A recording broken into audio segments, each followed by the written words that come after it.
feel about CM Punk returning to the WWE? Great. Yeah, good. I'm really excited for him. He and I are working out tomorrow, actually. It's leg day. That's how you beat jet lag, by the way. Leg day. Actually. No, I'm really excited for Phil, for CM Punk. You know, he deserves, I think he'll be the first to tell you that he's not a spring chicken anymore, that he doesn't necessarily have, you know, another 10, 12, 15 years, but I know that there are a lot of people that he wants to work with. And I also know and I don't want to speak too much for him or speak out of school, but when I got to know him, I still got the sense that there was a little bit of unfinished business within the WWE, and I don't think anyone ever wants to leave something on bad terms, someplace on bad terms. So I'm excited for him. I hope he has a great run. And God, I really wanted to be in Chicago for Survivor Series. I missed his AEW debut and his WWE return. The bottom line is, if I don't go to a major pay-per-view, it's gonna be awesome. David. Yeah, I'm just gonna say that because, you know, he was kind of first. You know, we probably spent the most time together. I mean, but at the end of the day, I probably spent the most amount of time with Emily. But, you know, Emily, for all that she did on the show, 9 out of 10 times, she wasn't there on the rooftop at 3 in the morning when it was raining.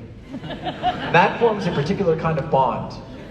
And also, David and I just had the ability, even at the worst of times, to just make each other laugh with the stupidest, most repetitive jokes that you can imagine, which, again, at 3 o'clock in the morning on a rooftop when it's raining and it's cold.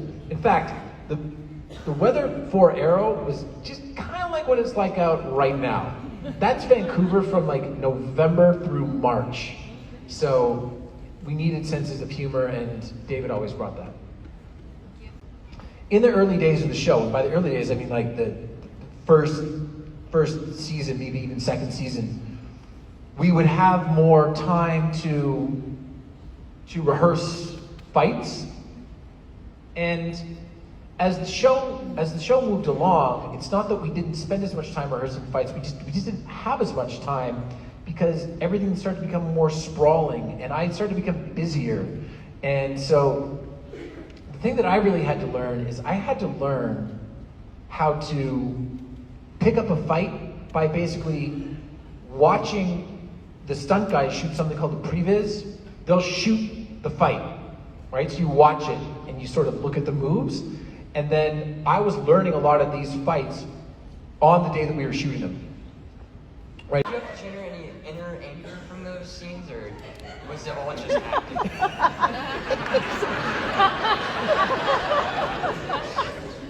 Well, I mean, like, listen, man, anger's easy. Like, anger's easy. Anything that's at an end of the spectrum, right? Real anger, genuine joy, okay? Easy. The challenging parts are in the middle, right? So, no, I have anger. I have anger, like, you know, sometimes when I look at my daughter's room, I have anger. Or like when my wife messes up all the pillows on the couch and leaves blankets everywhere, anger. But not that kind of anger. No, that's more acting. Vampire Diaries was amazing. I wish it had been called The Werewolf Diaries because I would have been the hero of that story. That was a really, I'll tell you about that job, right? It was 2010. It was 2010, and it was my first year in Los Angeles, first year in the States working there, and I had a really, really excellent first year. I had done CSI Miami and NCIS Los Angeles, the role of Spartacus to replace Andy Whitfield, believe it or not. And I'd come home from that, and obviously I was disappointed, but, you know, it happens. Obviously for the best, I would assume. And agent called me up and he said, I have good news and I have bad news. And I said, what's the good news? And he said, the good news is, because I had auditioned for Vampire Diaries a bunch, he said, you just got offered a part of the Vampire Diaries. It's at least 2 episodes. And I said, okay, what's the bad news? He's like, they need you in Atlanta tonight. You know, I've said it a million times before, but the only direction I ever got from directors was faster. And that's really all everybody heard. It's like, can you go, it's 2 a.m. and you're on your 14th hour and you're just kind of like, and they say, can you just do it a little faster? And you're like, no. It's slower, but I can't do it faster. So, but that, you know, it's a muscle that you develop, and if you do it enough times, over enough episodes and enough years, you're gonna eventually get the speed that you need to do. Yeah, it's very fast. And it's not stopping. It's incredible. So I see it most prevalently in the cons that I do, and people seem to be getting younger. It's like, it used to be, like in the run of the show, it was, and I didn't do cons then, but I did do one, it was all adults. And then when I started doing cons again, in like 2018 or something, it was college kids. And then as the years passed, it was like, then it's high school, and then it's like, and then there's babies dressed up as little people are bringing their whole families, and they're like, and the little baby doesn't know what's going on. It's just got a backward hat on, you know, and then they'll look at my poster and they're like, no, you know, something like, you know, it's that kind of thing. So but Netflix has made those episodes, however you feel about them, and we all feel a certain way, I think, but if Netflix made this thing go super viral. You know?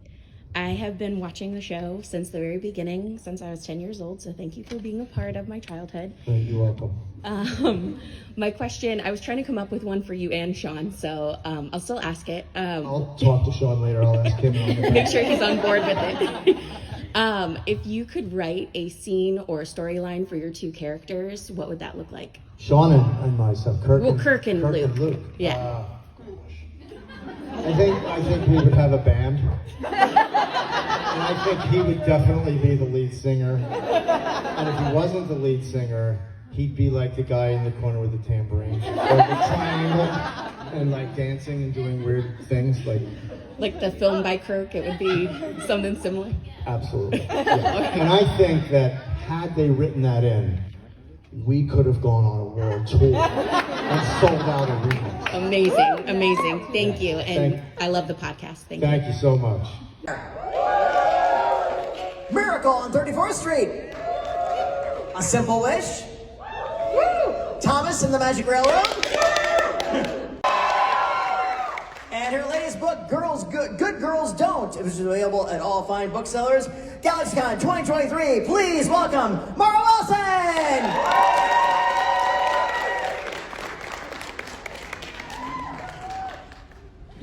Thank you so much for having me here. Oh, thanks for joining us this weekend. Yeah. And having a good time? I am. Yeah, I'm having a good time. I met a monkey today.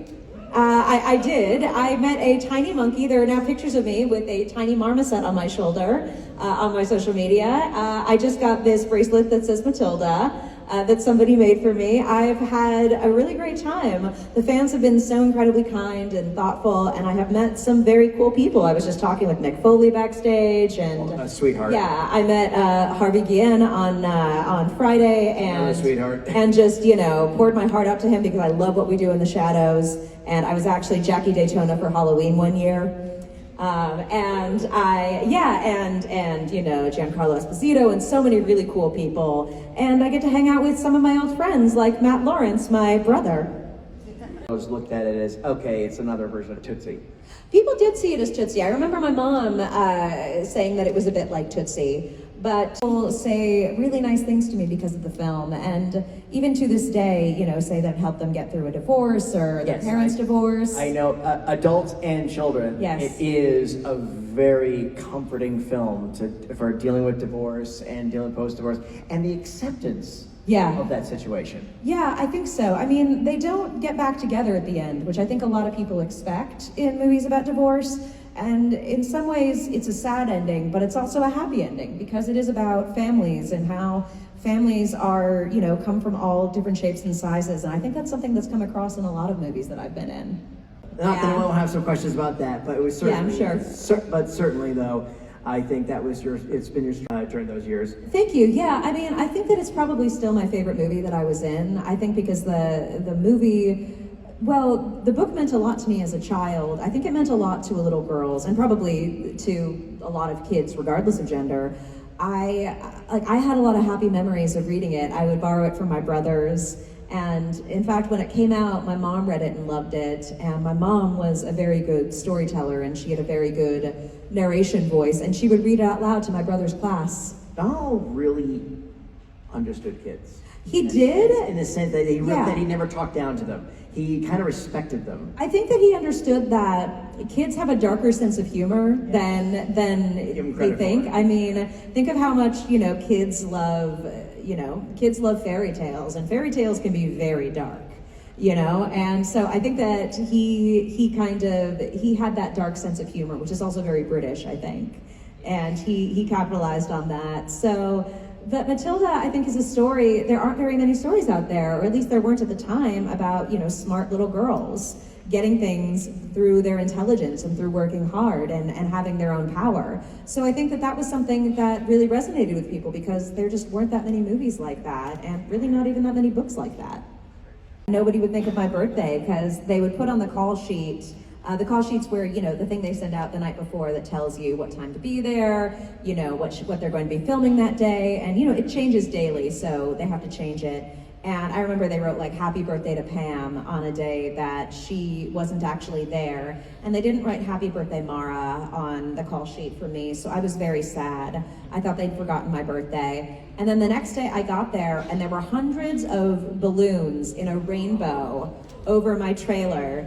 And inside there was every accessory for the Molly American Girl doll. And my family was not rich. We couldn't afford American Girl dolls. So I had always wanted one. And there was all of that, and there was a cake in the shape of Matilda's red hair ribbon at lunch.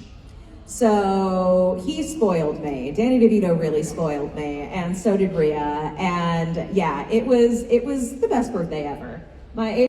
I haven't watched the movie yet, but I did see it on Broadway a couple years ago, and I have actually met some of the Matildas. I did a show recently with Gabriella Pizzolo, who played one of them a couple years ago, and I did a show once, probably right about when the show first came to Broadway, with Sophia Janusa.